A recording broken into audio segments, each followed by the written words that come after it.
Salam alaikum la famille des Z, j'espère que vous allez bien ainsi que tous vos proches. Bienvenue pour cette nouvelle vidéo. Aujourd'hui, on va parler des échéances qui attendent l'équipe nationale d'Algérie dans cette année 2025.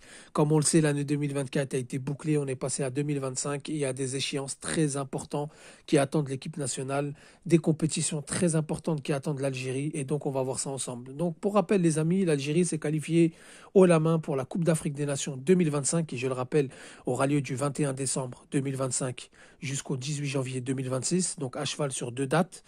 Ensuite s'enchaînera la Coupe du Monde 2026, donc pas évident. Et donc elle a fini première de son groupe E avec 16 buts marqués, 2 buts encaissés, 16 points, 5 victoires, un match nul. Donc bilan plus que positif pour ces éliminatoires.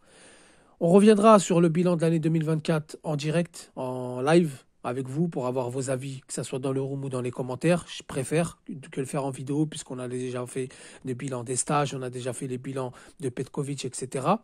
Même si on doit faire un bilan global, je préfère le faire directement en live. Là, on va se concentrer sur les échéances à venir. Alors, dès le mois de mars, on va enchaîner la 5e journée et la 6e journée des éliminatoires à la prochaine Coupe du Monde 2026. Déplacement au Botswana avant de recevoir le Mozambique à Tizi Ouzou. Ensuite, au mois de juin, on aura le tournoi FIFA Series auquel Petkovic devra choisir deux bons adversaires et devra faire les bons choix de joueurs. Il va falloir qu'il commence à dégraisser et qu'il intègre des joueurs pour son projet sportif sur du long terme, jusqu'au moins la Coupe du Monde 2026. Donc parce qu'en septembre 2025, nous avons deux matchs encore importants pour les éliminatoires à la Coupe du Monde 2026. On reçoit le Botswana et on se déplace en Guinée. Donc soit on se déplace en Guinée-Conakry, soit dans un autre pays qui aura un stade homologué si la Guinée n'a pas encore son stade homologué. Aux dernières nouvelles, ils accéléraient auprès de la CAF pour homologuer leur stade. On verra d'ici là. Mais en tout cas, tout ce qui est sûr, c'est que cet adversaire, qu'on le joue chez eux ou dans un autre pays, c'est un adversaire coriace, c'est un adversaire qui en veut, qui nous a battus au match aller 2 buts à 1, un match auquel on l'a encore à travers de la gorge au stade Nelson Mandela de Baraki. Ensuite, c'est pour ça qu'au mois de juin, les amis, il va falloir, pourquoi pas, prendre même deux pays africains qui ressemblent à ces deux équipes-là. Botswana, on pourrait prendre un Angola, par exemple, s'ils sont dispo, ou un Zambie. Et pour la Guinée, on pourrait prendre un Mali, ou un pays limitrophe comme le Sénégal, les jouer à l'extérieur pour bien préparer l'équipe. Ensuite, en octobre 2025, on enchaîne encore 9e journée, 10e journée, donc on se déplace en Somalie avant de recevoir l'Ouganda pour la dernière journée, en espérant qu'on se qualifie, en espérant qu'on finisse pas deuxième et qu'on va faire des barrages, etc. et qu'on refasse encore un parcours du combattant. Espérons qu'à la 10e journée, nous sommes qualifiés. Pourquoi pas avant, hein. Tout dépendra des résultats des autres sélections, tout dépendra de nos résultats, etc., etc. Ensuite, les amis, il y a la Coupe arabe, Qatar 2025, la deuxième sous la Coupe de la FIFA.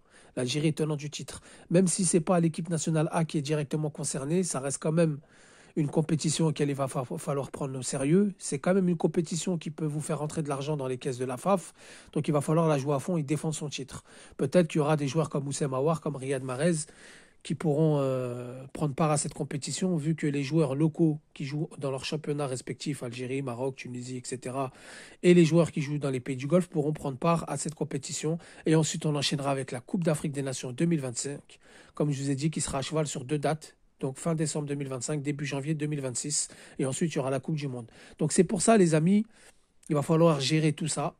Un planning vraiment chargé entre les éliminatoires pour la Coupe du Monde 2026, entre la CAN 2025, préparation aussi à la CAN 2025, il y aura sûrement des matchs amicaux, il y aura peut-être des blessés, donc il va falloir gérer, le staff technique doit gérer, doit se montrer très professionnel.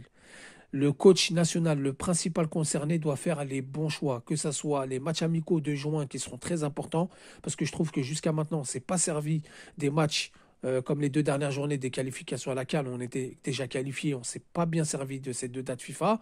Là, au mois de juin, il va falloir se servir de ces dates FIFA comme il se doit.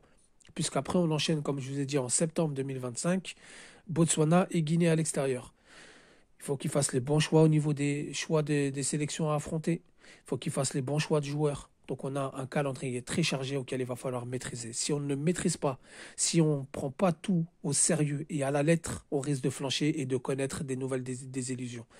Personnellement, ça m'emballe, puisque ça va s'enchaîner, ça ne va pas chômer. Mais d'un autre côté, voilà, il faut prendre les choses au sérieux pour se qualifier en Coupe du Monde. Moi, si on me laisse le choix, les amis, soit on fait une très bonne CAN, voire on gagne un titre, et on ne va pas en Coupe du Monde, et on laisse tomber la Coupe du Monde, ou il se passe le contraire, on fait une CAN propre, on va dire moyen, voilà, tu te fais éliminer en quart, au penalty, c'est comme ça, la ralèbe. Mais par contre, tu fais ta participation à la Coupe du Monde. La vérité, les amis, je préfère la Coupe du Monde.